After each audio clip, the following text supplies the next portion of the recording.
Hey folks, welcome to another VR video. I'm here with Don, VR Gamer Dude, That's me. and this is kind of a cool thing. We've had conversations both on my channel and on his in the past, and we happen to be in person together. Yeah, I know. It's an amazing thing to be able to come together in real life. Especially now. It's been a long time coming, No, it really honestly. has. Well, like since what, 2018? I think the last time we got together. It was either 2018 or 2019. The, Yeah, the somewhere last around time there. we saw each other, I think, was PAX PAX East. East. Yeah. In Boston, which was a whirlwind trip, which was kind of similar to the whirlwind trip we've just experienced, to be perfectly I honest. gotta agree. I gotta agree. It feels Um, really familiar. I'm not going to go talking about PAX East today. You can go back to either of our channels, either 2018 or 2019, and you can find lots of cool footage of us being glass cube booth babes at We were the booth babes. Boston Convention Center. We were We booth were babes. That booth was hilarious. babes. That's awesome. Uh, So, but this week we're not booth babes. We're both part of a program called the Quest Ambassador Program, which is a collaboration with Meta. Uh, we were not brought on as Meta ambassadors. We actually joined this program because both of us have had a long history with the Oculus brand. like a long history. He's had a slightly longer history than mine, but truly, uh, we've both worked with many devices. If you watch either of our channels, we've both worked with Pimax, we've both worked with Vive, we've both worked with, Oh, you geez. name I it. mean, all of them. We could spend hours just listing out headsets, honestly. Um, but the reality of the situation is we both have some brand loyalty to Oculus because they make good No, products. they really do. I mean, they brought VR back from the dead, Eric. And I mean, being the old guy, once again, I'll wax nostalgic for 1 second. I got to see it rise and fall in the 90s. And if it wasn't for Oculus's Kickstarter back on the DK1, we wouldn't be sitting here with virtual reality today. I mean, not where it is right now. Right. So, And I think the thing that is confusing about the ambassador program to some people is people think Meta recruited us to buy our opinion or Meta paid us off or things of that nature. And the reality is, we work very closely with Meta resources and with third party resources all the time. and with developers to try to plan out what we're going to work on to improve the quality of what we're providing on our channels. Uh, it it sometimes involves kind of being like press, where we get press briefs, uh, kind of pre game launches, so that we can prepare to cover those games. Sometimes it's actual developer sit downs. Sometimes it's providing feedback about specific features that we'd like to see for content creation or specific features in general that we'd like to see. Not just with Oculus products, but with VR products in general. I Mm-hmm. cover games on Steam, I cover games on App Lab, I cover games on itch.io, I cover games from the Quest store, from the Rift store, you name it. And all of that is supported entirely through this program. It's not a cover my Meta thing or cover my Oculus thing. It's really to support virtual reality. Always. So I don't know if you have a different spin on that, but Eric, I got to tell you, I think it's exactly that. And, obviously, yes, we are what you would call Meta Quest ambassadors. So, there is a little bit more of a brand loyalty to Oculus there or to Meta, so to speak. But I agree, it is not just to foster that, it's to foster VR in general and to get the billion people into virtual reality, so to speak. So, I got to tell you, I am blessed to be a part of this program. And And I feel the same way, and it allows for experiences like the one that we have embarked on this week.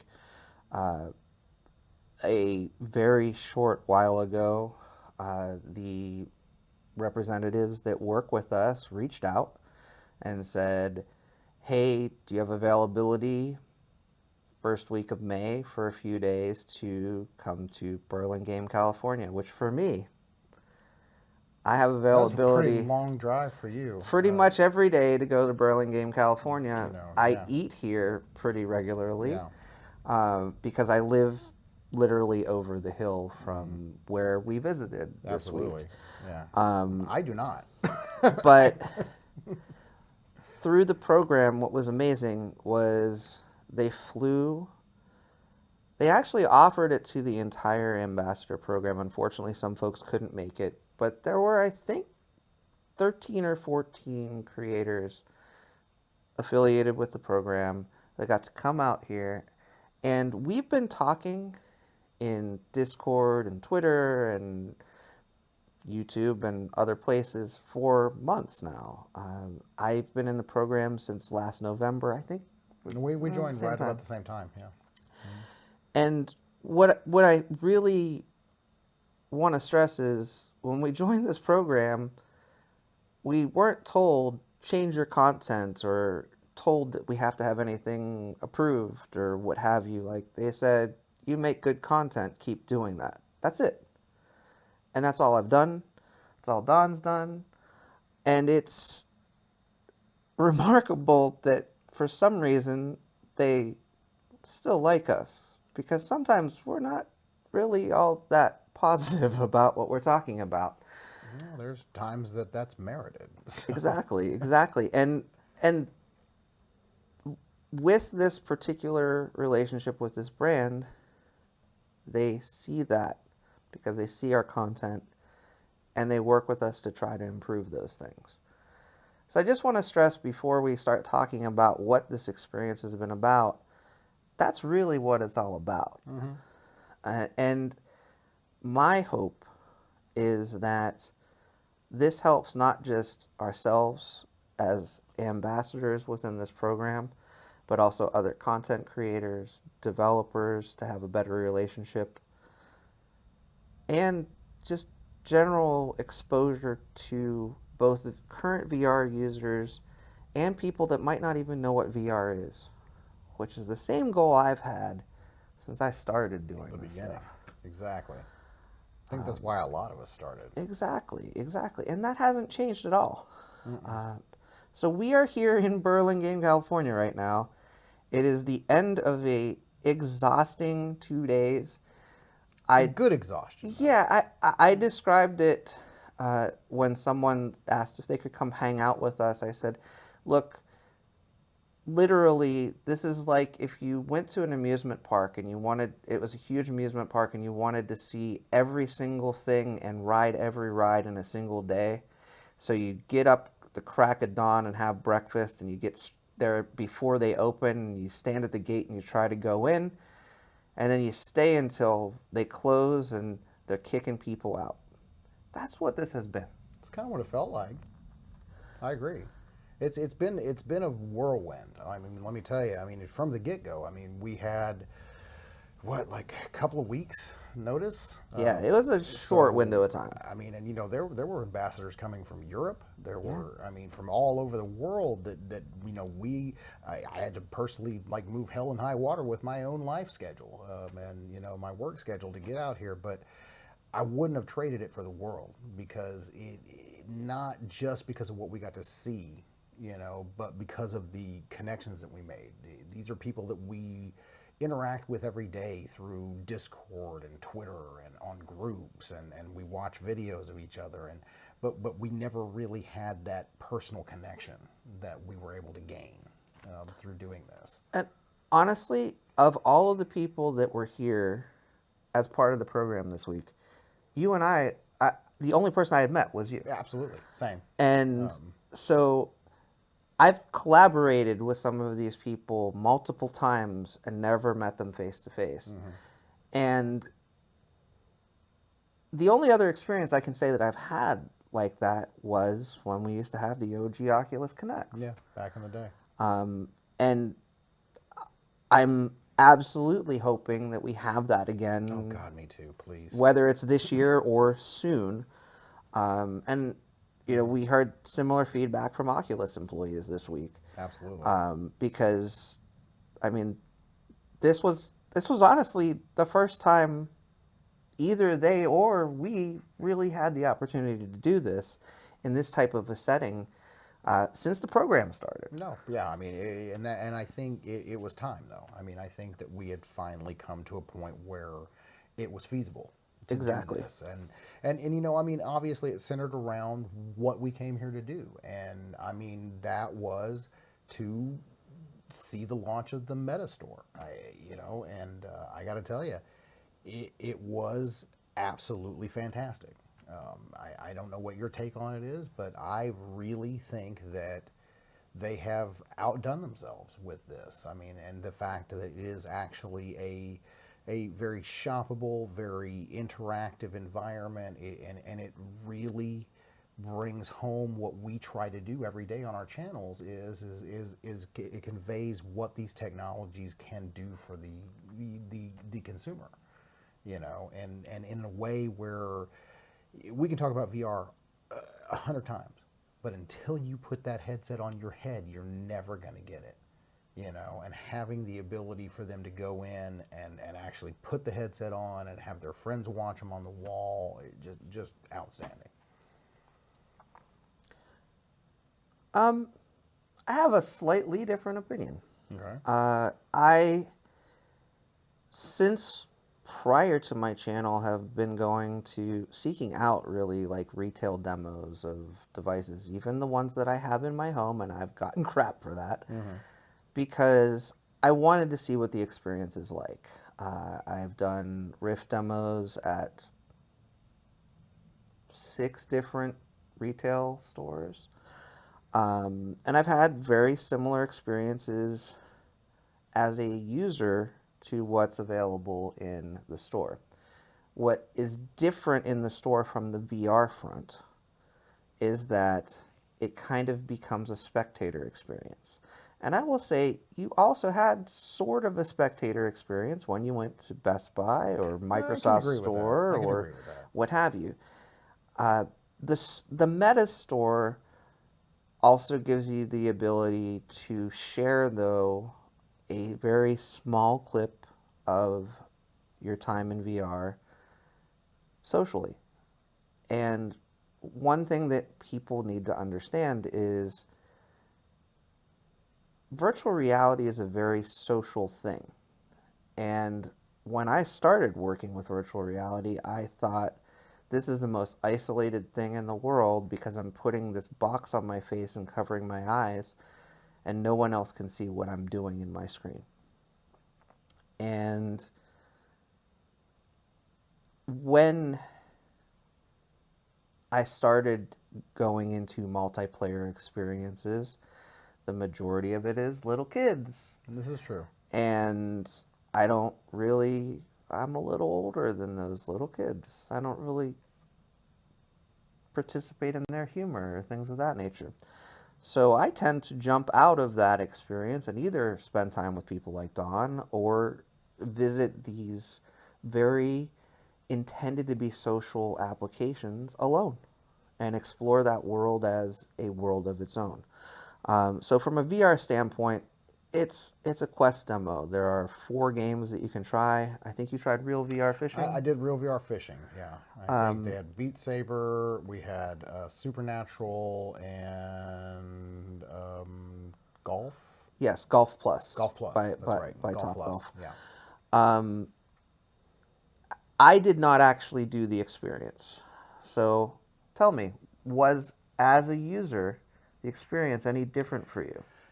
I can say if I would have been new, okay, Mm-hmm. the way that they had the experience set up from the onboarding to the placing of the headset on my head, to the explanation from the handler as to what I was going to go through, was the typical demo experience that we have all received at show after show after show. But it was very much more relaxed because you're not in that environment that you get a lot of times with these forced demos and very quick demos. And I got to say, the guys that we had there that day, and I take this from a retail management standpoint. You know that. I mean, Yeah, I of used to be a course. district manager for a defunct company now called Radio Shack. For those of you who may remember that. So when I walk into that place, I'm judging it on a completely different standard. You know, and what I really really loved was the employees. The employees were Right. just knowledgeable about the products, and they were so patient with all of us. And I saw that translating over to that demo experience and how they onboarded me and how they got me there. And I went through the motions. I mean, obviously, I'm like, Hmm. when the lady asked me, "Sir, have you ever tried VR?" Right. And I was like, "No, no, I haven't." And just to kind of play along, and and the way that they handled that was great. Now, the demos themselves, I probably would have picked a little bit of different content. I know they're going for a mixed reality capture. Right.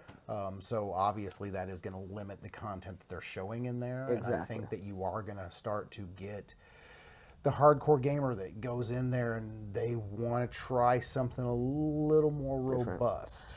So, So I actually had a conversation. Actually, we had a conversation with someone at lunch. One of the employees actually popped in from the VR division at Oculus, which was a surprise actually. And they were I think it was talking, great. and they were talking to us about how we felt about the store, and we had a conversation. We talked about that it's not really right to have experiences that can be like that often circulated meme of someone falling through the monitor at a Microsoft store, which legitimately Happens. happened. Yeah. Um, so, you know, those demos were provided by Oculus. The Climb was a pretty big title at the Mm-hmm. time, and that's what happened. So I think they're conscious I of, think they're curated. I think they're yeah, very curated. exactly, and so they're picking titles that are safe. Mm-hmm. Um, and safe is the way to go for this type of demo, I think. But mixed reality capture really limits the number of titles currently that they can do this with. Uh, and it felt like very safe titles. It's also, while these are all social titles, it's not the best social experience. I agree. Um, Beat Saber has a multiplayer mode. Real VR Fishing has an outstanding sit and chat with your friends mode, Mm-hmm. basically. Well, and Um, I was going to say too that the stage area that we yeah, were on was large enough to for multiple have players. some sort of a multiplayer. And Right. I always kind of equated that to when I shop in a store. I love to go shopping with a friend because it's like, ooh, check this out, ooh, check that out, and we kind of play off of each other that Right. way. So being able to say, oh man, let's go down to the Meta store and let's go try some Beat Saber, or let's go Exactly. try that and let's do it together, Right. would have been a completely better experience. And that's what I'm saying is why I was like it Mm-hmm. was it's cool, and I get that there may be social engagement that comes from you sharing your 30-second mixed reality clip, but I kind of feel like they boxed themselves in I think with so as that well. mixed reality. I think they did. I feel like if they actually focused on that social piece, because all four of those games you could have multiplayers. You could have four people lined up playing Beat Saber, or you can have people fishing, or you can have people golfing, or you can have people playing. Actually, I don't know if Supernatural has multiplayer. I don't know about Supernatural having multiplayer. But the Well, I others, mean, bringing yeah, the social piece of all social pieces. I mean, what are they exactly. pushing right now? I Yeah, know it'd be hard as hell to onboard people into that, but if you had already some avatars set up, why are they not like dropping them into Horizon I Worlds? think Horizon Worlds is not necessarily ready for that right now. I agree with that. I think when you're talking if you really want to show them Hmm. the social aspect, and Sure. this is what Meta is trying to cram down everybody's throat right now, Right. that would be another really good way to kind of proliferate that whole, this is our metaverse, this is what we're trying to build, this is the experience that you're going to have inside said metaverse, where you're actually going to be able to see your friend, talk to your friend, showing that level of interactivity. I don't currently believe that that's their vision for the You know future. me, I'm pie in the sky, man. I'm like, you know, What so. I'm trying to say though is Horizon Worlds is not at a level that it would be a good demo that would make people want to use a headset on a very regular No, actually, basis. that's a topic for a whole nother chat. I was gonna say, is it ever gonna? But we'll talk about that on Yeah, a different I think episode that, here. that's a completely different That is a topic. completely different topic. So, What I do want to talk about though is the non VR stuff too. and that's great. Yeah, I was actually going to want to segue into that as Yeah, well. So we had other devices in the Meta Store. So obviously they are focusing on all of the available metaverse technology or meta technology that they're calling it or whatever. And the other things that we saw there were Ray-Ban Stories.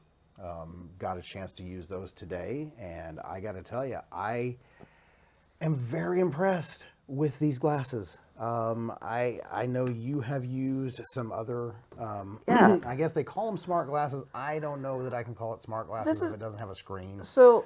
But People call them smart glasses, but I actually call these camera glasses. To this be is what I'm perfectly saying. fair, I think they're like media glasses. That's what, or I yeah. I have a collection of Snap glasses, like these ones right here. These are the Snap Spectacles version 2. Okay. Uh, Well, I take them out. have Take them out. I have used these for a good year or so. Um, I got them very cheaply. Okay. I buy everything through resale shops. I bought these through Shop Goodwill. And what I liked about them is I've been wearing a mask forever. They've got this little nose clip right here that actually kind of helps keep the mask weighted down, and they fit over my glasses pretty well. The other thing I really like is shooting video with them because the video quality is really pretty outstanding, to be perfectly honest with you. Um, so I honestly wore these on the walk over to the Meta store from our hotel. I do. I remember that. I recorded footage that you will see when I post something at some point in the future. Uh, It's been kind of chaotic, so I can't tell you We're a little exact day. chaotic if you can't tell by our energy level and our Yeah, voices here. We are yeah. just about Uh, knackered. but I used these the entire day of the Meta adventure at the Meta campuses.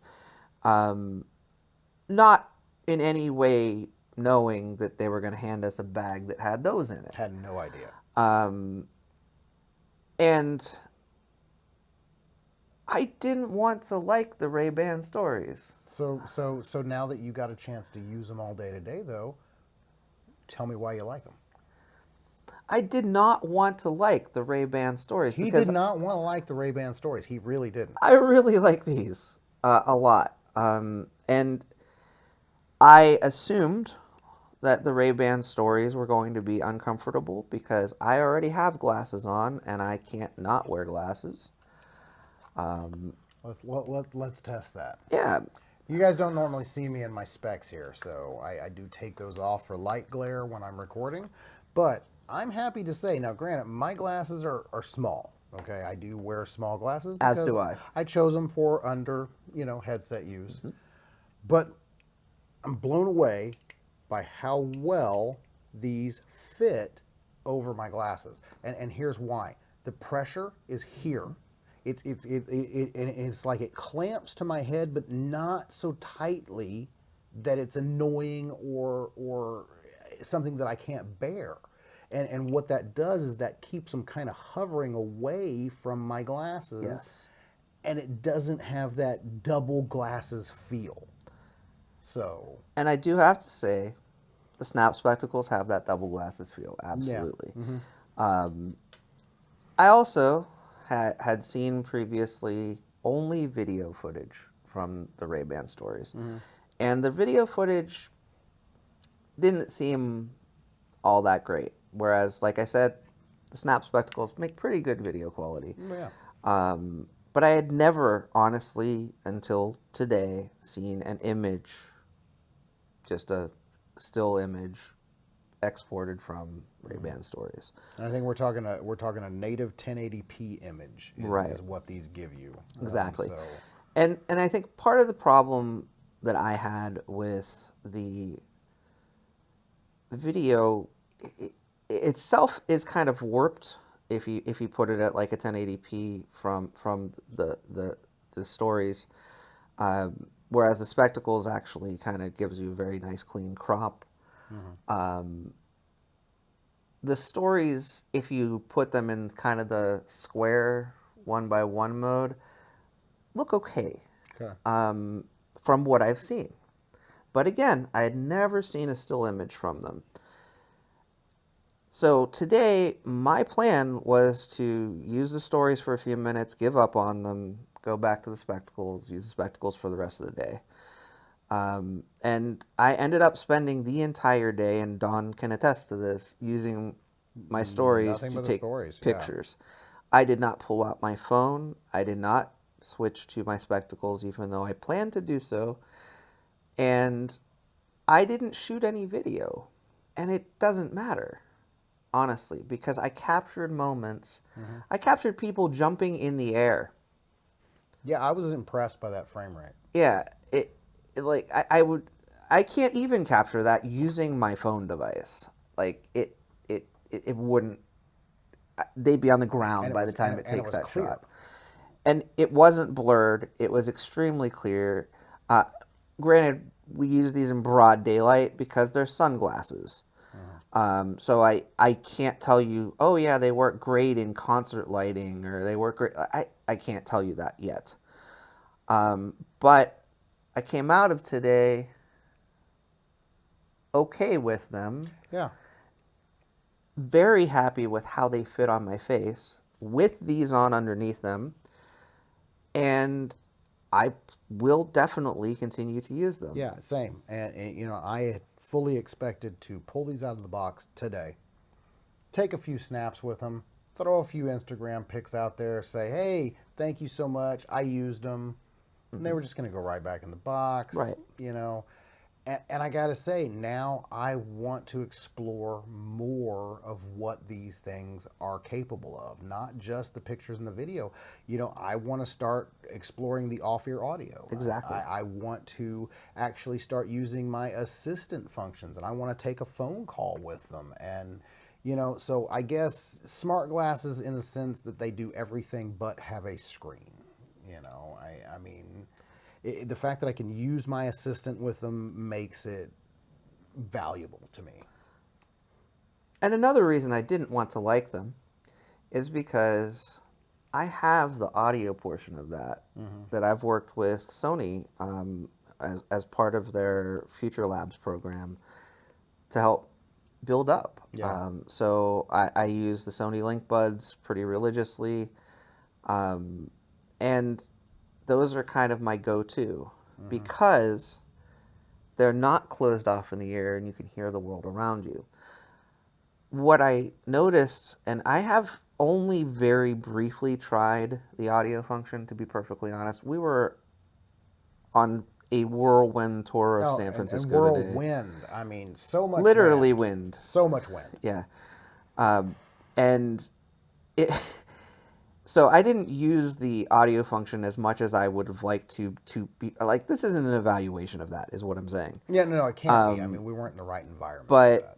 I will say, like, other people were playing with theirs. We couldn't hear noise bleed from their from the glasses at all, which was and it, again, in that situation, maybe not real world example because it was a noisy It was a environment, very noisy environment. but that kind of impressed me because the Quest, if somebody's pretty close to you, No, you're no, gonna they can hear hear it. that. No, they can hear it. Yeah, My kids can hear it across the room. exactly. You know. So the noise pipe that they have, that shoots down so that you can hear audio, is, I think, an improvement over what they have in the Quest 2 today.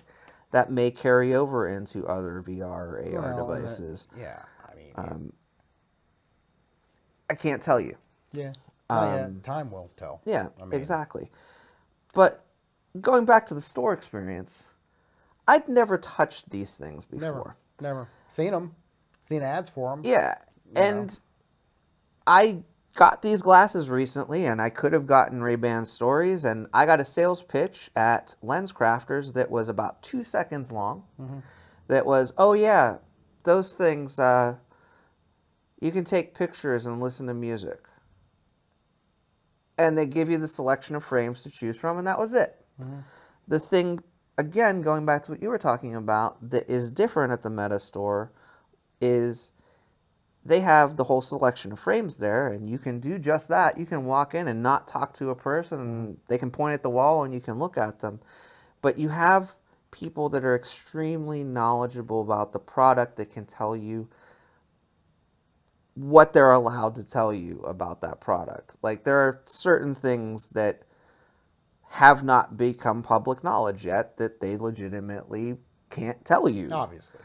And they may honestly not know, to be honest, but they've been trained pretty well to answer a lot of questions that I have some video that I'll share later that this guy that was there that is not a content creator, but he was there escorting a content creator, just rapid fire, just asking question after question Mm-hmm. after question.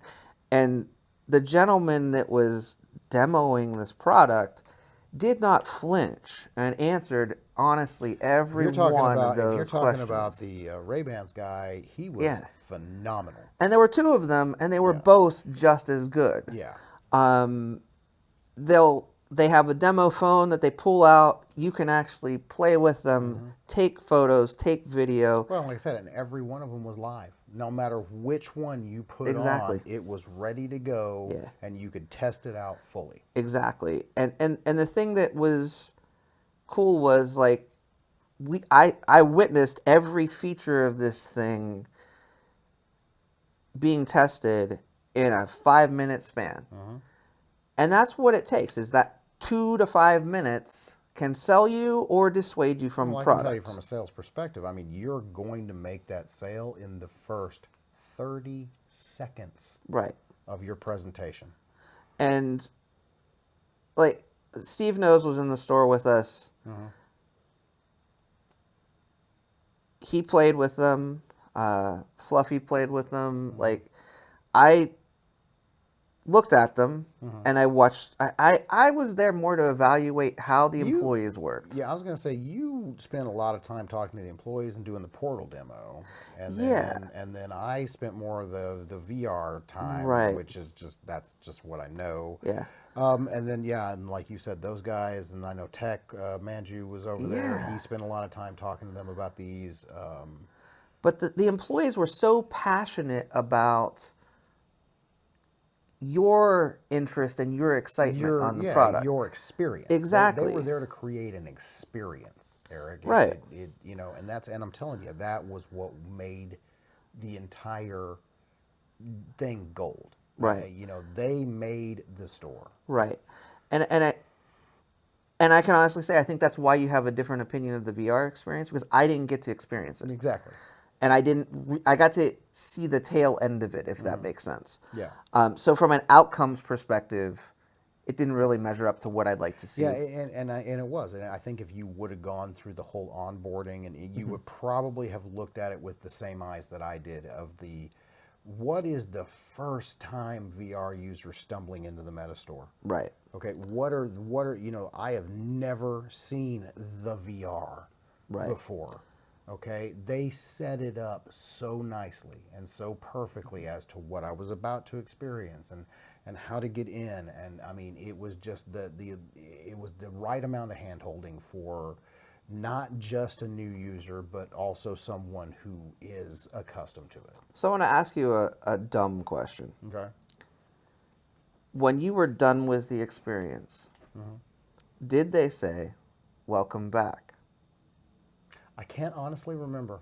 Because the person that I watched, They really should though. That should be every time you come out. They should say welcome back. because I didn't see it when Okay. with the person that I watched, Okay.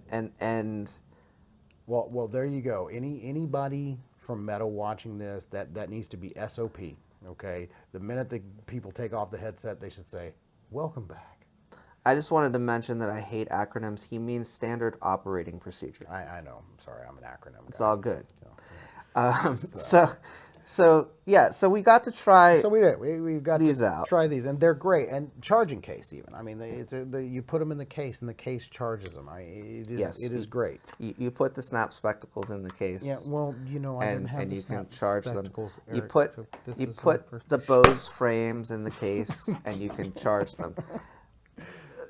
You can't put the in real lights in the case and charge them, and that's the only smart glasses I've ever had. So. Well, the Nreal Light. This is not a product plug, by the way. No, I'm sorry. We're not even supposed to be. I just saw them there and I grabbed them. Yeah, So, because I brought them with me. Yeah. yeah. The Nreal Light, which is my current AR device, because camera glasses are not an AR device. Yes, to those me. are not an AR device. But these things, you have to plug this into a phone to power. As you will for quite a while with most AR devices. Hopefully not. Hopefully not, but we're not there yet. And then that's not the purpose of this. We're talking about meta stuff. So what Are else we? did we see? Yeah, we're just talking. So what else did we see in the store? So we saw VR, we saw the Ray-Bans, and then I want to explain that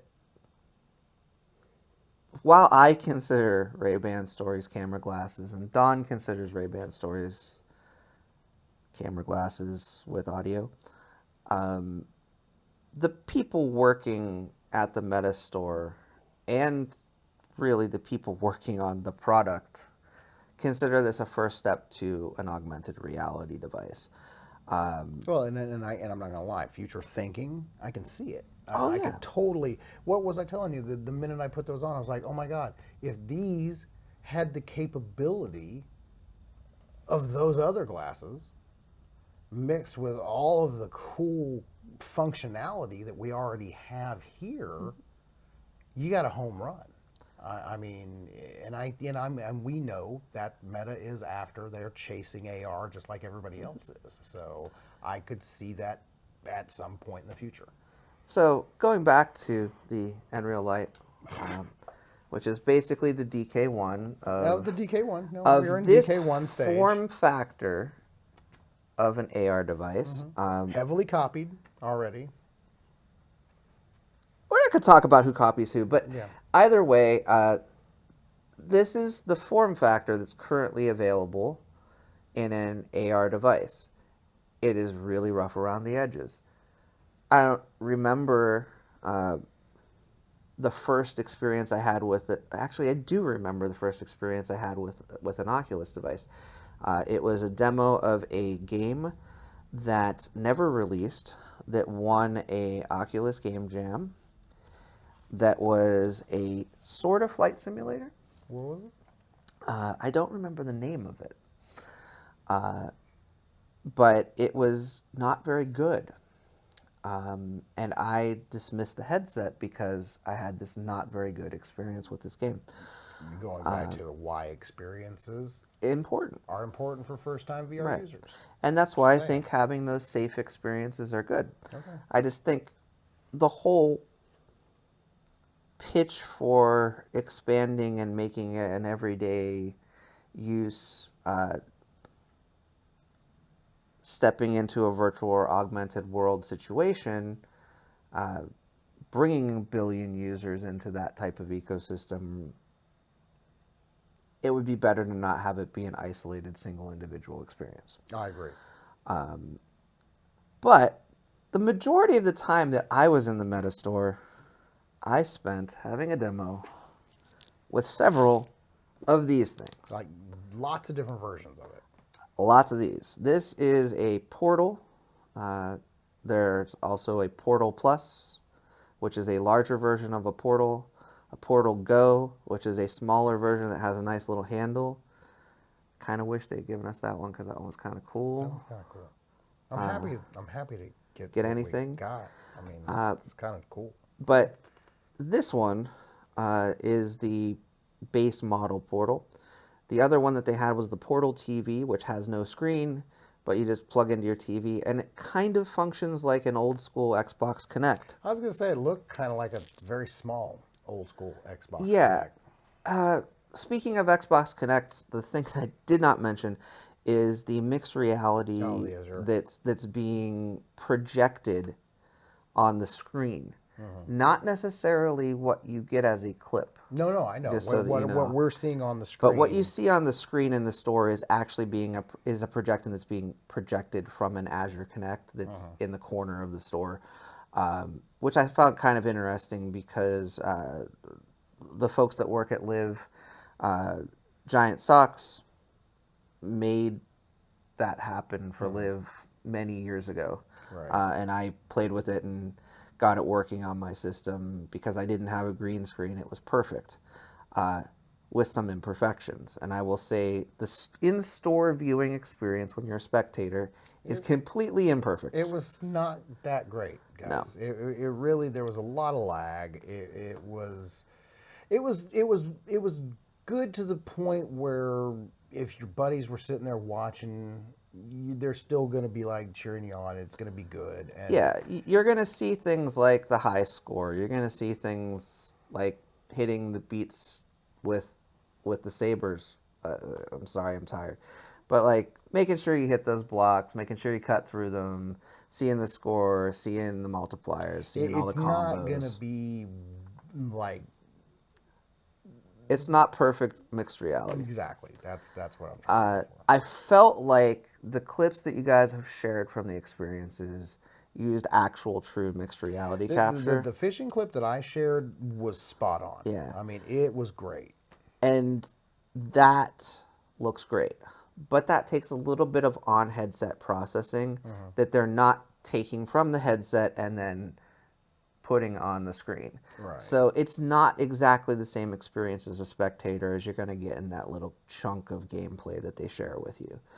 Uh, and again, as a spectator, you're not real. I don't feel like it's going to draw you into being like, yeah, I want a VR headset any more than watching our content will. Exactly. So like I wouldn't go. I wouldn't foresee having 5 people go into the store to watch somebody else play. No, you're not gonna see people going there with the specific intent to watch Right. people play content on the big curved wall screen. Right. Which by the way, when you're playing, it doesn't even project to the whole wall. Right. It is It's just a literally little a little section. square section of that wall, and you've still got And the advertisements playing on the and the sides. thing And that was a little disorienting about those advertisements is like you might see over in the corner gameplay from Swarm, and then in another corner gameplay from another game, and then random words popping up trying to sell you on a product while somebody's playing Beat Saber in yeah, front of you. yeah. It was a little distracting. Like, I will say that should blank out. yeah. Like, yeah. So that was a little weird. But again, this is this was the first day that they were open uh, to anyone. And not even really open. Right.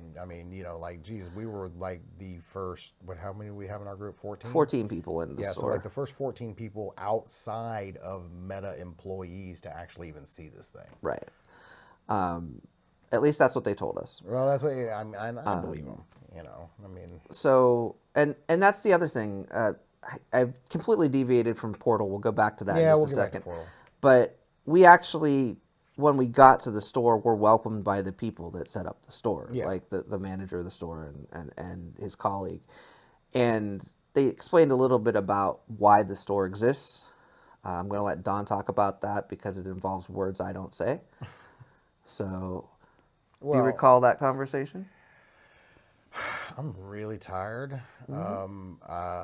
I mean, obviously, the store exists because we need it to be interactive. We need it to be virtual, and we need to be able to put people into the devices, to have them touch them, to have them use them, like you said, the 5-minute demos, the things like that.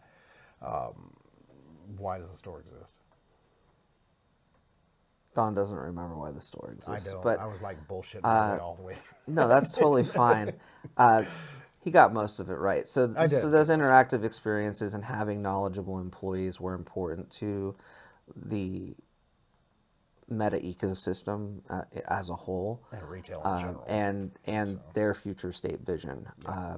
The products that they're showcasing are the current generation of all of these products, Absolutely. and I believe this will also be a place to showcase the future products that come out when they are at retail launch. No, Which, I think this yeah, is going to be your first place that you're going to see those products. I think this is going to be the first place that you're going to see this type of presentation Well, of those that's what I meant. products. That's what I meant. I'm not going to even say that this is going to be the only place that that type of presentation will come. I think this is really, this store exists because there was a space in their campus, and this is an experiment. You know, and that's something we need to bring up. I mean, you know, for anybody watching or anybody, you know, looking into the content that we've been putting out over the last couple of days, keep in mind this is a concept store. This is not something that's going to be popping up in your local mall anytime soon. No, So and it is a very small store. it was very It's small. about 1,500 square feet. Where if you go to an Apple store, it's about 22. I'd say it's about half of the size of Yeah, a typical exactly. Apple retail And if you go location. to like, if we had gone from the Meta store to the San Francisco flagship Apple store, which is gigantic, I think it's around 30,000 square Well, feet. that's a completely different thing. Right. I don't see that as something that Meta will focus on. No, and I don't. And right now, I'm sorry. I mean, they don't have the product lineup to put in it. I agree, and that's what I wanted to talk about. Is this is a concept, it's an experiment, and it's something that currently features products that you can buy anywhere you want to, Absolutely. in many retail establishments. It's extremely small. So what that means is when the store opens to the public on Monday, uh, which I think this might be out by then, but if not, Shortly after. sometime this week, imagine that the store isn't open yet. But when the Imagine store my wish. opens, there's already been people saying, I want to come in for the opening of the store. I want to come in to do this. I want to come in to do that. And if those people still all come to Burlingame, California, they may have an extremely long wait to get into the store. Yeah, because we were only, I mean, we were a group of 14 and we had to break in half. Yeah, and that was kind of pushing it for the number of people that could really be in there, honestly. Comfortably, I would say maybe 10 people at a time I would agree. Yeah, at 10 most. at max, comfortably Right. in the store, able to actually get the full experience. Yeah. But the other thing is the portal demo is a multifaceted demo. Well, that's cool because I didn't get to see Yeah. any of the portal stuff. So I am So fascinated to hear your thoughts so on there are this. portals, all of the ones that I just described. They're kind of just arranged on a tabletop. Well, not just there, they were everywhere. I mean, they Yeah, had them on the walls, they but had them, but yeah. but there's kind of places that you can interact with them in a small area. And then there's a giant TV with a portal TV above it that you can walk past. And if it fixates on you, you can actually move around, and it demonstrates very well that the camera itself will pan with you. It does track you, yeah, to a And point. some of the other devices I feel do it a little bit better, which is weird. Yeah, I do. Which is strange because the Portal TV being on a large device, You'd think it you'd would, think it would be the you'd best. think it would be, yeah. But I feel like, as you were saying, it looks like a small Connect. It really does. I think it's actually probably not as wide as the regular actual screen Portal devices. I don't know. It may not, you know, really, I don't think it is. And what I will say is that's like the eye catching. Like, oh, that thing's actually following my Yeah, as way, I that's like move. tracking me. And then if you talk to people, there's a little room right behind it. You can slide the door open and closed, and you go in, and they do And that's where you make. kind of verbose demo of the Portal Go. Okay. And the Portal Go is not what we have here, but it's I don't know the sizes of the screens, and I apologize for that. But it's probably an 8 to 10 inch screen with a handle. The entire cloth backing is a speaker, Okay. and it's got like a base that you can set it on so that it's plugged in and charging, but you can always just pull it off and take it wherever you need to in your home or business or what have you. And the demo that they have set up in that room, honestly, is too elaborate. Okay. We had about 40 to 45 minutes in the store each No, for, 40. for It our was groups. 45 minutes. Yeah, 45 minutes. I swear 40 minutes of my time was just All the Portal portal demo. demos. Okay. Um, and some of that, there were a number of factors for that, but really, as you said earlier, 30 seconds, right? I kind of knew the features from the Portal TV Okay. outside. Okay. I wanted to see it in action. So going into the room, there's a representative that meets you. The representative, again, extremely knowledgeable about the product. But she asked me, hey, what do you know about the Portal device? And I told her, seems to follow you as you move around. Seems to do that with both the audio and the video. Looks like it's good for web conferencing, works with Zoom, that type. Like, because there's copy on all of the devices. So, like, I read all of Right. this Right. stuff. Right. Right. And afterwards, she's like, yeah, that's about it. You want to see how it works? Yep, I'd like to see how it works. And the presentation of how it works repeats that probably 15 times. So a little redundancy here. So it's a Okay. very cool demo.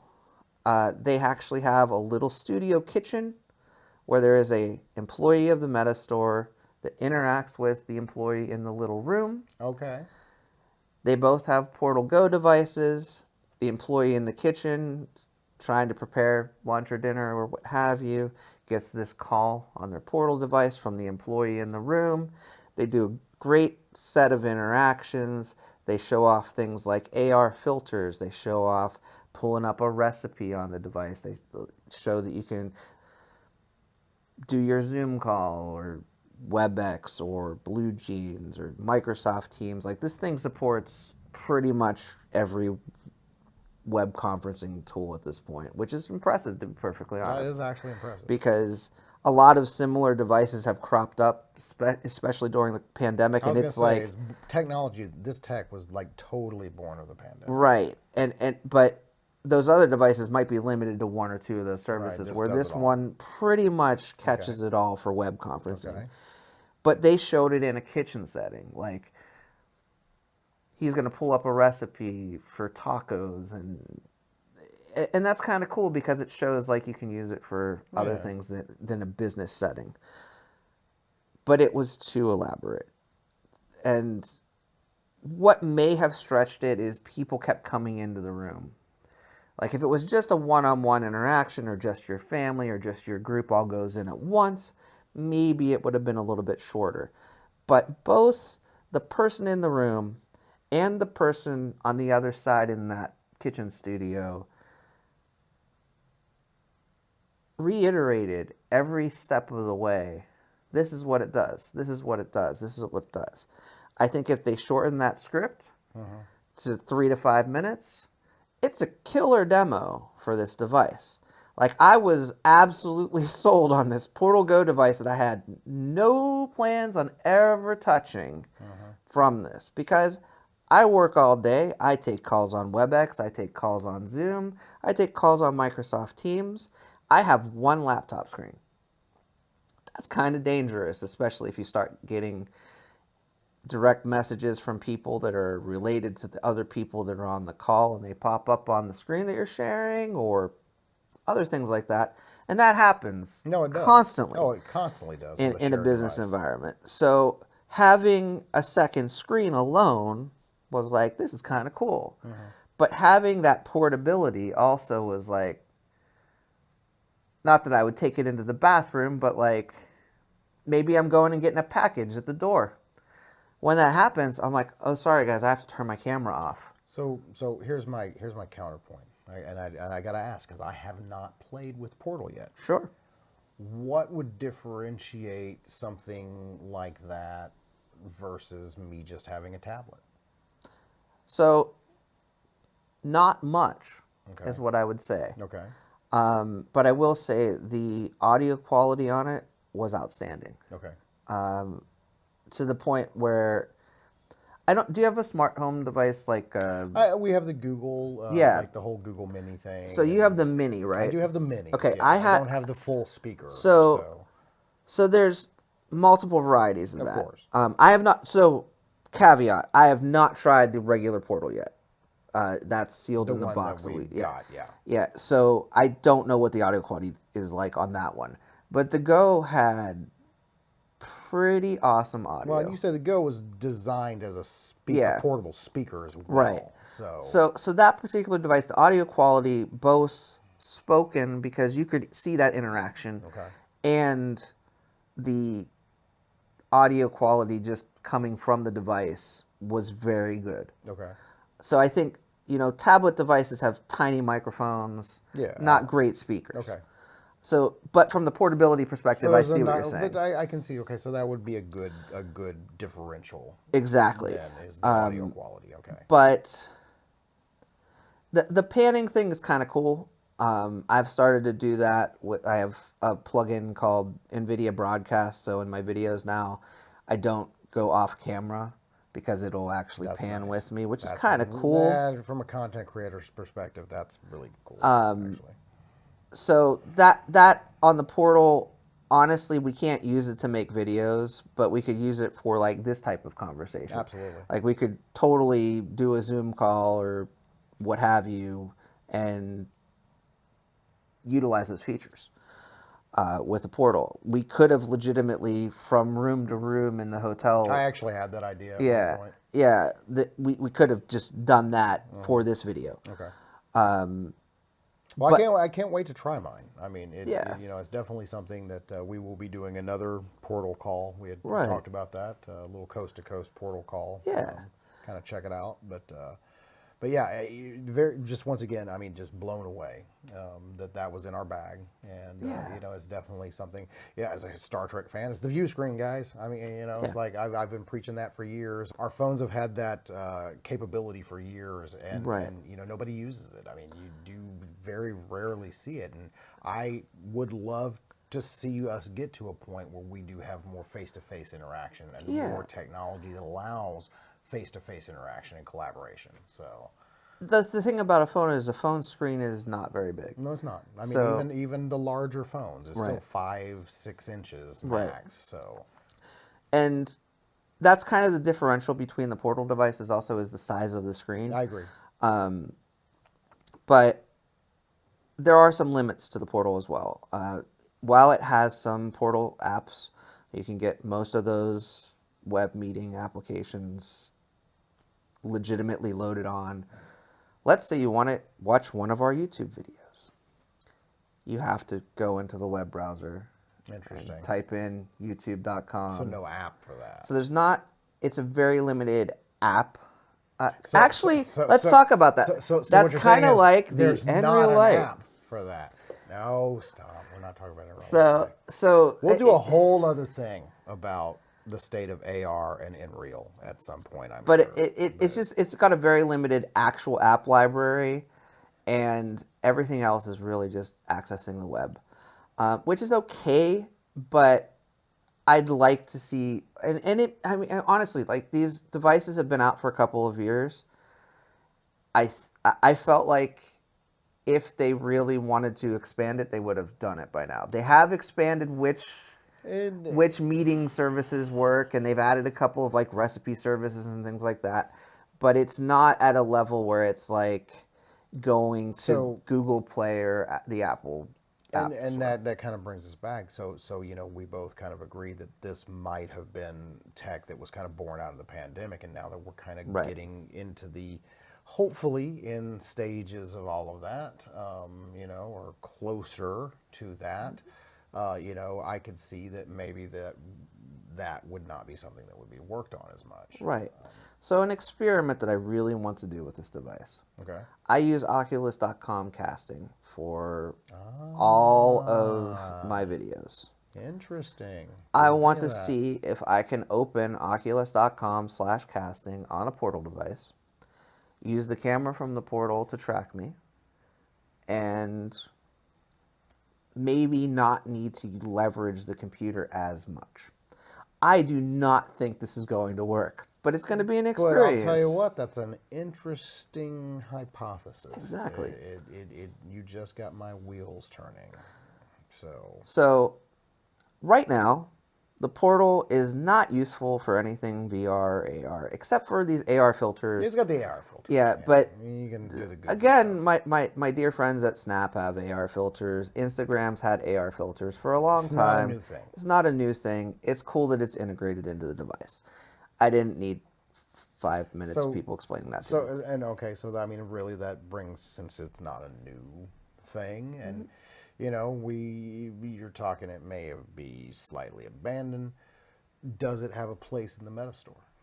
Absolutely. It's a Okay. product that was developed and demonstrates the current state of their vision. Okay. And I think that over time, that current state is going to be updated. I agree. These products have been updated. There was a refresh in 2020, a refresh in 2021. Mm-hmm. Um, I don't know if it added new capabilities outside of, like I said, expanding what services it works with. Uh, but that little example I gave you about Oculus.com/casting, that type of thing could make this a device that's a tool that you use with not just that screen, AR and VR devices in the future. Interesting. I could see how that could be I can see it. developed into something else. I can see that vision. So, my last thoughts, and please carry on with your own, Yeah. Oh, about the yeah. Metastore experience are really, it's a great demonstration of the products that Meta, either as Facebook, Oculus, like the headsets in the store were not Meta Quest headsets yet. They were all still Oculus Quest 2s, which I thought was kind of funny I did too. since the Meta Quest branding is on the devices I was in gonna say other I stores. picked up every one of them looking for Yep, that I did logo, too. and not one of them had it. But Yeah. they were still pre-launch. They were, but I don't think that's I going don't to think that's change going to anytime soon. change. Yeah. I So have a feeling we got a little stock to sell off So, before so we that see so it. that was interesting to me though, because there are actually Yeah. branded Meta products now out there. Yes. The portals all said either Portal by Facebook or Facebook Portal, depending on what generation product it is. The Ray-Ban stories obviously don't have a Meta logo on them either because they're made by Luxottica. So Exactly. it's interesting to go to a Meta store and recognize these are definitely products that are being developed by Meta, but with all of the other brands still attached to them. Hmm. I think that's probably going to change in the Well, future. I have a feeling that'll change in the very near Yeah. future. I mean, Um, it's they're being pretty bullish about the brand change, right. and I mean, they really want to kind of incorporate everything under that Meta umbrella, Right. so to speak. So, But I would say, from a should I travel to Burlingame, California just to go experience the Meta store? No. no. If you're in the area and you're already a VR enthusiast and you want to go check out Reality Labs campus, it's a beautiful waterfront Oh, it was place. gorgeous. There's a giant public trail that goes along that waterfront toward the airport or away from the airport. It is a beautiful, beautiful place to visit. If you happen to be in the area and you want to get a coffee from the coffee shop that's there or what have you, you They can don't sell Coke also, there. Just saying. they have tea as well and other drinks. But if you want to Sold go, Coke there. this is not sponsored It's not by sponsored by anybody. anyone. I just like Coke, and they didn't sell it, but it's okay. Um, let's talk about Xbox now. So, so I feel like the store experience itself is something that if you're in the area and you want to drop by and see what it's all about, it's cool. Mhm. I don't think it's going to bring a lot of non VR enthusiast traffic in the beginning. I don't think so in the beginning. And I agree. My final thoughts on it. It was a very well laid out concept store, and I've seen quite a few concept stores in my day. Okay. Once again, do I think that we're going to see this rolling out to malls near you anytime soon? Probably not. Do I think you should travel to come to this? Like Eric said, no, absolutely not. You live in the area though, come check it out. It is a really cool space with some really dedicated, passionate employees who know their stuff. And I would say if I was a first time user of VR looking to have a really good demo experience, and just really was just curious about the technologies and Exactly. some of the technologies that kind of led up to it, then yes, absolutely. If you're in the area, come check it out, guys, when they open. It definitely an experience that you'll want to have. So, I also want to stress that it is extremely close to San Francisco International Airport. very. So if you come to San Francisco for a business or what have you, Hmm. it is literally down If the you're road. staying on the little island here with the hotels, make the walk. It's worth Yeah. it. So that's kind of the first half of the first day of our adventure so far. Yeah, that was and the rest of it really was more geared towards us as content creators. I mean, we got to see the main meta campus, some of it. I want to change that wording a little bit.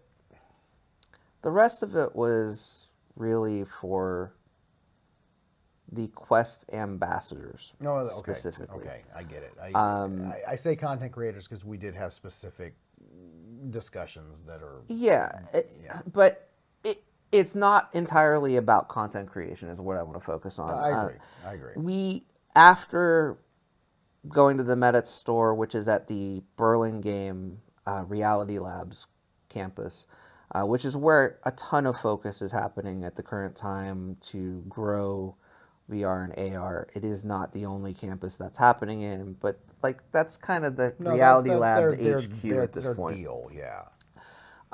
We had a quick lunch there on campus, and then we took a shuttle over to the what they call Menlo Park Classic campus now, Classic. which I call They're gonna have the light. They which need which like which, Menlo which Park light. I call Sun Microsystems Yes, Sun main campus. Microsystems main campus. I thought it was funny as hell that the one Hacker Way sign said Sun Microsystems on the back of it. I just got to So point that out. I thought that was great. I've been to the Menlo Park campus a number of times, and one of the very cool things is it is a very environmentally friendly campus. Extremely. Anything that was there when they got there, when they acquired it from Sun Microsystems, they reused as much of it as they could. But they also have, and we didn't get to experience much of this, very nice rooftop gardens. They have very nice. Well, There's the whole plants and place. trees everywhere. Well, first of all, and I don't want to spend a lot of time talking about that because we didn't do a lot there. Right. But it did. It looked like Disneyland. I mean, it looked like Main Street going down a damn amusement park with like shops and candy places and arcades, and it was just awesome. I mean, I can't believe that that was a place of business. It just blew my mind. It's tech companies, particularly in the Silicon Valley, would like their employees to never leave. I could see that it was set up for that particular. It was like a So whole city. yeah, so there's a lot of food options. There's dental, there's doctors, there's places to get haircuts.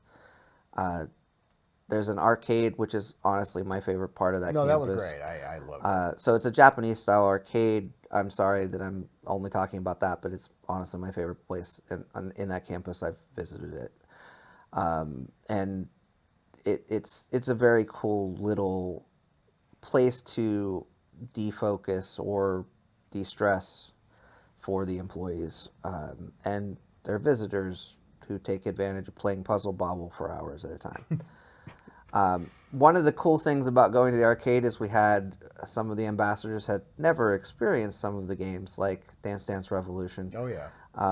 And watching them play that game for the first time was a ton of amusement for me. Very fun. Meta's campus was mostly closed, Yes. which I really didn't care because I've been there, but I'm sure for the other ambassadors was a little bit of a letdown because we couldn't experience the other shops or the other amenities that were there. Even if we were popping our heads in, like we couldn't do that because it was all closed off. It was all done for the day. And some of that is because employees aren't really going into that campus on a regular basis. They're starting to. There's, I think they said around 15 to 20%. I think they're returning. Yeah. But a lot of employees have shifted to working from home. They had to during the pandemic as a necessity, but people are doing that as a regular thing now. So there's less people there, so there's less reason to have all of those open. I agree. They also only open the restaurants for a specific set of hours for lunch and a specific set of hours for dinner. We were kind of there in the middle. So we didn't get to go to a lot of things there. But the main reason we were there, and none of us, there was no real shared with us agenda. I will say. Not for this part. They casually said we would be going to the Meta store, and that was basically it. There was a day 2 that was also very vague, where they said you'll be doing a tour of San Francisco. I didn't know what that meant, and I live here. Great. We'll talk about that after this. Briefly. But yeah, as briefly as we can. Yeah, I mean, it's like it's just touring San Francisco. So, Yeah.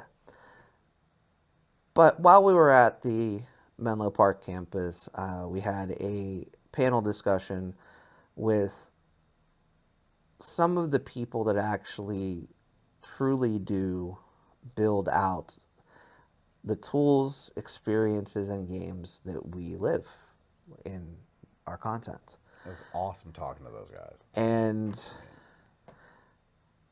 I don't want to say any of their names right now because I don't remember all 5 of their names right this minute because I am tired. Very. But you will see that in my video. I will say that the panel was moderated by Ruth Bram from Oculus Studios.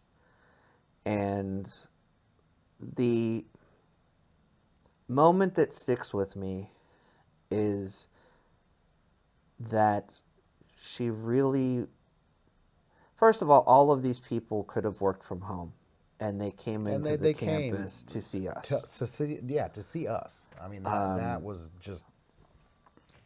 But she made some statements early in the conversation, and again, some clips of this I'll put out, and I'm sure Don will too, and 12 other people will as well. Yeah, you'll have a lot of But content. she made a statement about how important we are to the Oculus ecosystem. The work that we do, whether it be socializing releases of games, whether it be making video content, sharing photos of things, sharing our excitement, which is genuine, living as truly virtual reality kind of pioneers still. No, still, I mean, we're still in the beginning of all this.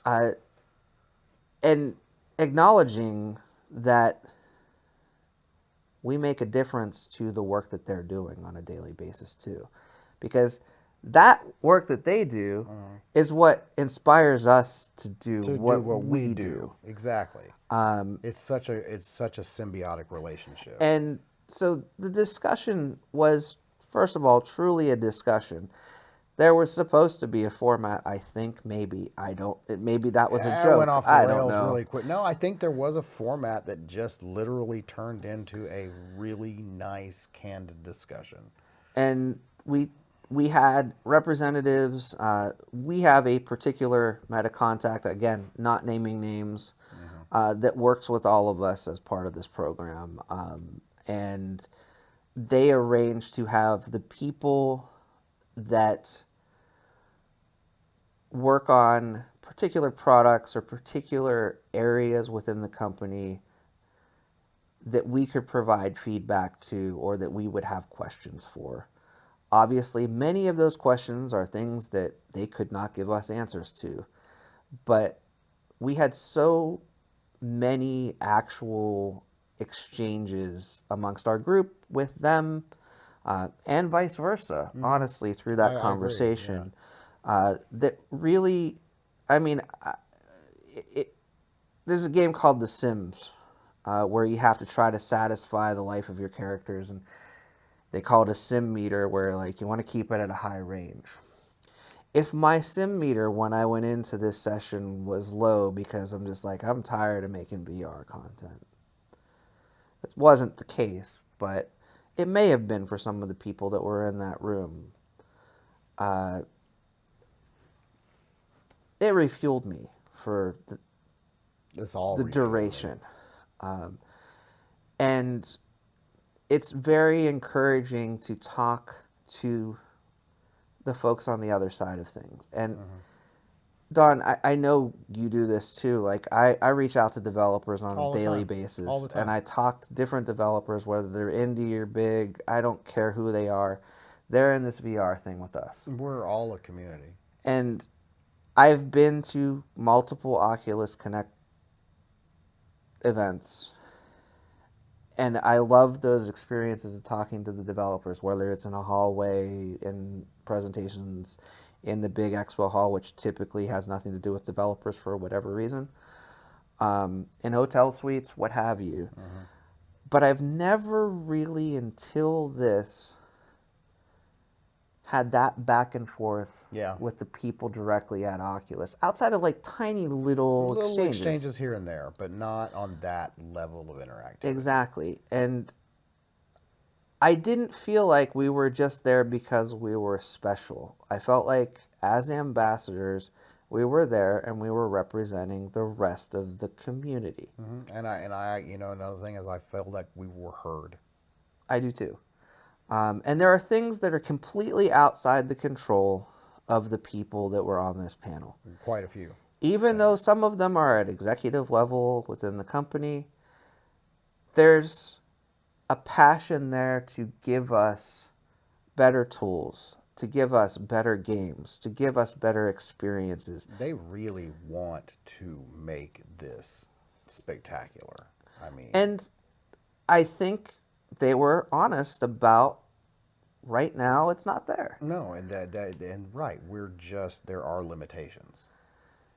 So it was a very good conversation, and again, it was really geared toward those of us that came in as Quest ambassadors to have this experience at the store and this experience with them.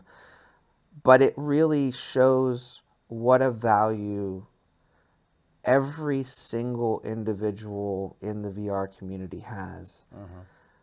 And I've not had this experience with another brand yet.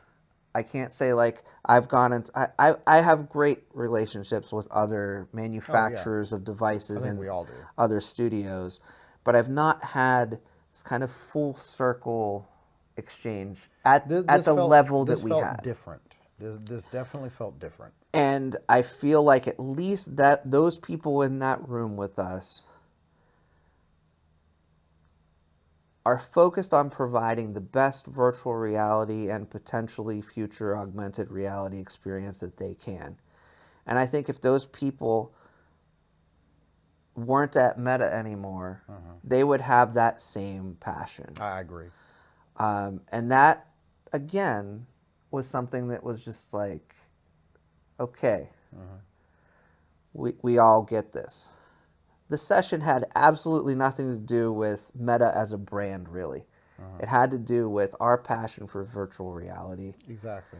and our thoughts, whether it be about Meta. We talked about an upcoming product called the PlayStation VR 2.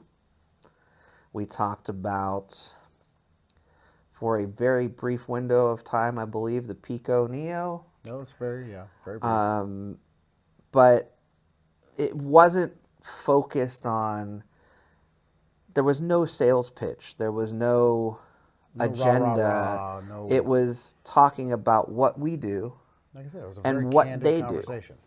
Yeah, exactly.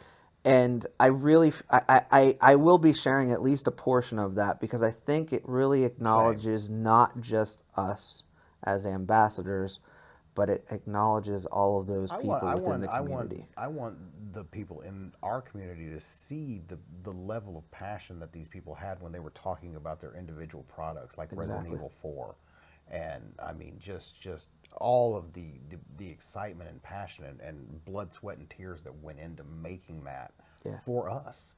To make it the best game that we could possibly have, and not just like they rehashed over and over again, not just a port. It's Right. not just a port. We're not wanting to just port, and that spoke volumes to me. The same. I feel the same way there. Uh, it was that was kind of the big moment for me Mm. it, in that campus visit because I felt like it was no longer just about, hey, it's ambassadors touring a campus. It was about having candid discussions and extending the relationship that we Yeah, already yeah. have with these folks. Deeper collaboration. Exactly. Yeah. And by deeper collaboration, again, I don't think it's necessarily a, hey, the No, no, 14 of you that came to our campus, we're going to give, there's no special treatment. no. It's Not what I across the meant. Yeah, community. not what I meant in any way, shape, or Yeah. form. Just really picking our brains to make Improvements. improvements to Exactly. everybody's experience. Exactly. So, Um, because this question will be asked, I really don't think new creator tools are coming in the month of May, no, and I'm going to leave it at that. I'm just yep. That's all we need to talk about for that. So we had a nice walk around what Don described as kind of like a Disneyland, Main Street USA, I guess, Well, yeah, that's what basically. I just meant. Like Yeah, like a amusement park Main Street. yeah, I figured there should be vendors on the sides and like right, trying to sell me teddy bears and and stuff. It's like and that kind of is what it's like. it has that atmosphere. I mean, but not in an amusement park kind of way, and just like you said, I want to make sure that everything a potential employee here at Meta or Facebook or whatever you want to call it these days, Sun Microsystems. Sun Microsystems exactly, would need, throughout their day. I mean, just all right there for them. So I mean, it was really catered towards that experience. So Yeah. Um, so that was kind of in a nutshell our first day. We had a nice dinner with the folks that we work with from both the third party organization and Meta, and passed out because we were exhausted very as hell. tired, like we are now, like I'm So about to do. yeah, so it was literally a get up at 8:30 hike over to the Meta campus, I was like, oh, sorry. and we didn't get back until like 10 o'clock at Yeah. night. But none of it was a force anything down your throat. Nope. It was literally just what we just described. Exactly. The second day, which was today, also started around 9 o'clock. It is now 12:30 something. Yeah, and I got a I can't flight in really the see. morning, so I gotta Yeah. wrap this up. But Don, tell people what we did today.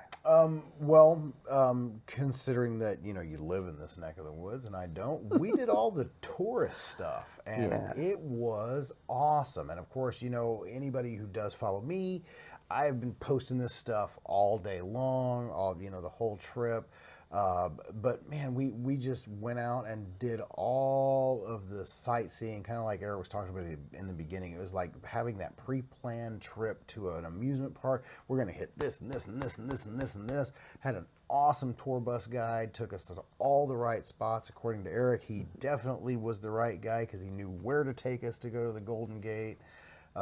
Just amazing, and it wasn't so much for me, once again, the experience of coming and seeing this iconic, beautiful city that you see in all these postcards and movies and television shows all your life, but it was getting to experience all of that with these guys. And That was awesome. Just seeing exactly, everyone's excitement and everybody playing off of that, and exactly. it was just great. And I used it for a couple of things. I pulled the Ray-Ban stories, and a lot of us did because we just got them. Oh, It's a there were shiny new so many toy. Ray-Ban stories and so many Oculus sweatshirts today. Yeah, It wasn't even funny. but I pulled them out and I exclusively used them and took photos all day with them. It got dark, so I didn't do that anymore because I didn't want to have sunglasses on my face. Um, and I will also Oh, say excuse this me. is kind of an important thing. You had a low temperature error on yours. I did. That was now we were under some pretty extreme conditions on the boat on the way out to Alcatraz. I mean, like super windy, super cold, damp.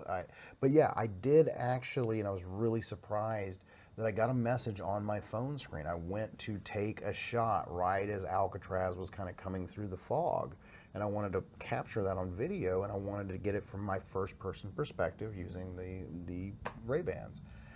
And I looked down at my phone because I'm like, I'm not hearing the recording indicator go off. And I look down, and sure enough, it does. It says that I would have to wait for my glasses to warm up uh, before I could take any more pictures or videos. And, I've used other camera devices. I've used other, my cell phones. I've used webcams. I've used all sorts of stuff in like almost sub freezing temperatures, and I've never had that problem. So that kind of threw me off a little bit. I'm not going to lie. And one of the things that, at least here, we have mountains, we can go skiing, we can do things like that. I would love to have this type of thing for that Well, because you you would can think that record would be an going downhill and amazing things of that first nature. person perspective. Yeah. And, you want eye protection because it's so bright on the snow. Like, So it's that's a it's a perfect, win-win for yeah, winter sports. exactly. Yeah. Knowing that just in like some 40-degree weather, it's already going to throw that low And temperature. yeah, exactly. 40 degrees. I mean, we That's weren't even talking like snow weather No, or. not at all. So that was kind of a surprise. Mhm. I don't know if that's something that they can fine tune with this particular generation of these glasses, but I would hope that in the future that's I, something you that's know, fixed. and it's something that I will kind of put to the test a little bit. I do plan on putting these through their paces a little bit more, and then maybe even covering them in their own standalone video over on my channel with my thoughts on them. And that's definitely the only thing so far that has kind of set me back. And the video quality could be a little bit better, but that was like, that was a head scratcher. It Yeah. was like, wow, I wasn't expecting that on day one. The other thing that I do want to mention is one of the other ambassadors, David Duggan, has a phone that for some reason It was a Huawei, it's a Huawei or Huawei, yeah, yeah. however you say that. I don't know. Again, however you say that, we're both Right. very tired. Yes. But he has a device that absolutely just would not accept the But glasses it for whatever met reason. the minimum requirement of Right, Android version that it needed for the exactly. So glasses. I think, at least from an Android ecosystem perspective, there's a risk that you Now, buy these glasses and they don't work with your current device and today. and today, and here's the thing, and I think I was the one who we were sitting at dinner and I pointed that out immediately, Yeah, that on on this the bottom box of the here. box it straight up says made for Apple iPhone, or maybe that was Yeah, on the. Oh, you found it? no, it's right there. Yeah. It Okay. says made for iPhone twice. Yeah. It does not say anything about Android. So And I was kind of freaking out. I was like, is it even going to work with my phone? right, because we both have Android devices. Yeah. For those that have iPhones, it also works great with your device. Oh, absolutely. Because there's a Well, mix of everything made here. for it. It's on the box. So. Yes, exactly. So I used those exclusively for photos throughout this tour. It was a pretty epic tour. As Don said, we kind of hit all the high spots throughout the city. There are a couple things we missed that I would have loved to have encountered with the group. There's a lot of time crunch there. But I mean, there was both a time crunch and a fog crunch there was a lot of fog. because the fog really is a standard within San Francisco and legitimately blocks your vision. You can't see anything. It's kind of a waste to go to some of these places, or it's actually dangerous to go to some of these places. So I understand why No, the tour was yeah, routed the way that it was. fully understand. But we hit a lot of the Well, city. we did. We saw a ton. And people coming in from Europe, people coming in from other places that have never experienced San Francisco. I think this was really your first time in San Francisco properly. Technically, I drove across the Golden Gate, drove through parts of San Francisco on the way to Sacramento one time, Sure. but no, I've never actually been in the city, done the tourist stuff, Yeah. seen the views that we saw today. Yeah. So So, so we had a pretty epic tour in the day. Had a nice dinner. Well, it's kind of lunch, but it became our only meal of the day. So I'm going to call it dinner. Um, and then went out to Alcatraz for a night tour. Uh, I had a little bit of boat sickness. yeah, you did. Um, it kind of impacted my impression of Alcatraz as a whole. Not that I'm really into going to prisons, and I don't really want to go back, honestly. Don't go to prison. I don't recommend it. Uh, This one maybe as a tourist, but don't in general go to prison. It's if you horrible. like ghosts and things of that nature, or true crime, I that would have type of loved to have thing, actually done the later tour, the night tour thing, where they did maybe do some of the ghosty stuff, but that that was. honestly only happens around Halloween Does it here. really? They Okay. don't do it all year. All I Like, know is that's all my kids could talk yeah, about, so I took as much video as I can, kids. Sorry, just so yeah. you know. So yeah, that's unfortunately But a overall, seasonal thing. it was definitely cool seeing it once again. This is something you've seen the movie The Rock. I mean you've seen like this is an iconic thing that you've seen all your life, and actually to see it in person. And as a San Francisco Bay Area resident, I'd never been to Alcatraz. I was very familiar with a lot of the locations that we went to because I encountered them Yeah, here, whether it absolutely. You being, were telling the tour guide where to yeah, go at certain it's some. points. You're I like, hey, park over worked, here, do this, do yeah, I worked in San Francisco for nearly 20 years. Like I know where the spots are as almost as intimately as this guy. This guy had all the right stuff though. Great tour. Again, organized by the folks that brought us out here, which are a third party company that's supporting us and supporting Meta. Um, they really made this trip something special for Yeah, us. I agree. And every day that I'm in this program, I honestly feel extremely fortunate because we have a small incubator of a community that I hope makes a difference for the VR community as a whole. Big time. Um, and that's really what our goal is to make, first of all, expose people to virtual reality experiences from small, medium, large developers, small, medium, large experiences, honestly, to be Right. honest.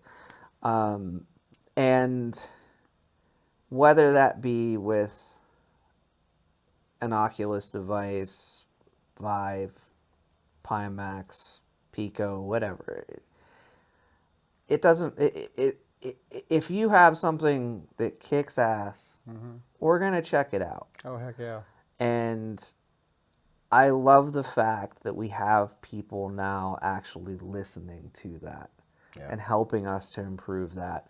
Whether it be painful, gradual, has to go through software QA, go through trying to get into a release cycle, which I am, as a day job, I'm an implementation manager. Like, that's what I listen to all day. So I can picture that happening and see why things like legal holdups hold specific software releases in countries outside of the United States. Yeah. Why certain features are being held back because they might somehow degrade the quality of frames per second that you get in your like these types of things are things I deal with every day outside of VR. So I understand that that's happening. It happens. It's business. There's an entire tug of war from multiple teams that cause things to not happen the instant that people can make it happen, and that makes things that you really want to have today potentially come 2 to 3 years later, to be perfectly honest. Which is typical. And I don't want people to have the impression that conversations that even other content creators have had conversations with even some of the same people we talk to be honest. And those people are still working on it. They haven't given up on you. They haven't abandoned it. It's like the old Verizon commercial. It is a problem, and we are working on it. Right. Yeah. So they acknowledge, they know it is a problem. Exactly. And their picture of what they want to see is really, I felt, pretty closely aligned with what we want to see. I agree. And we're going to get there. I agree. It's just going to take some time. So that's kind of what the last couple of days for Don and I have been. In a nutshell, yeah. Nice little recap there. I planned this to be about 40 to 45 minutes. Yeah, not when we get together. Never. We talk. So. I'm trying to think of final thoughts from my perspective. I think we've covered all the thoughts, man. Final thoughts. It was great. It was. It was great. It was much needed. It was much appreciated, and I can't wait to do it again. And what I really hope is that we have things like Connect again. That we have things where the community at large can come together and celebrate the technology that we have so much passion for. I want to tell you all my favorite moment of this trip. Don and I were in the visitation area at Alcatraz. And there's that little window. Mm-hmm. And we recreated one of my favorite scenes. Yes. Well, let's go this way. No, you got to go that way. I did the same problem at the actual thing. Yep. He used to do this thing where he did that and said peace. Every freaking video. Peace. Peace. Yeah. But thank you for spending however long this has been with us. Long, but productive. I just wanted to get out our impressions while it's fresh in our minds, while we're here. Big time. Still in Burlingame, exhausted. Check out some VR for yourselves. If you have questions about anything we talked about here, whether it be the Quest Ambassador program, content creation for any type of VR or AR, these new shiny things that they gave us, cool places to go in San Francisco, how many hours Don has to fly in a plane tomorrow, a lot of them. Just drop it in the comments. We're going to put this on both of our channels, so please be participatory. Yeah. Talk to us, because just like what we've done the past couple of days, having conversations about how things can improve, we want to improve too. Yeah. We want to give you the content that you want to see on our channels. Absolutely. We care a lot about each and every one of you, whether you're watching this or ignoring this. And thank you for loving VR or watching us ramble. If you hate VR, don't hate VR, please. Don't hate VR. Love VR. Love your brothers. Love your sisters. Love VR. Love each other. We're out. Peace.